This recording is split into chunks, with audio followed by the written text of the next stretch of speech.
Hey guys, Jerry Bierman again.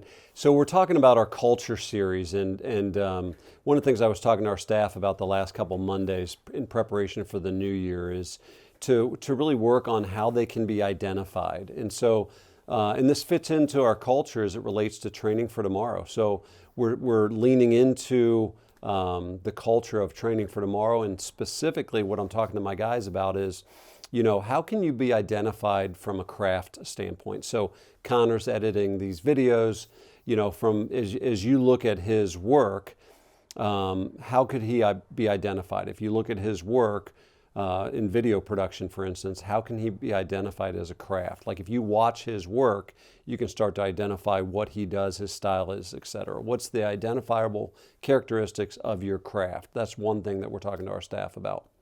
The second thing is appearance.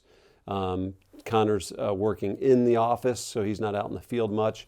But one of the things that we talk to our guys about is like, how can you be identified from an appearance standpoint? And I don't mean height, weight, color of eyes, etc., but like from a dress standpoint, do you have a professional image? And then the third thing we're talking to our guys about is customer service, right? Internal customer service, external customer service. How can you be identified? What are some identifiable characteristics? How would I describe Connor in working with his coworkers, right, from a customer service standpoint? How would I describe Connor working with outward facing as far as paying customers?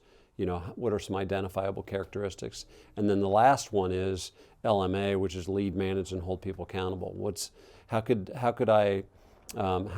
Connor be identified from a leadership standpoint, right? Leadership being influence, or management being following processes, or accountability, helping other people. So from a culture standpoint, talking to our staff about preparing people for tomorrow, and as it relates to identifiable characteristics. We're going to spend the whole month of January in full transparency talking about your identifiable characteristics and where you think you rate in these areas and where your teammates think you rate, and hopefully get a lot of buy-in from the guys that they want to make improvements in those areas. So more to come on this topic, but it definitely is influenced by our culture.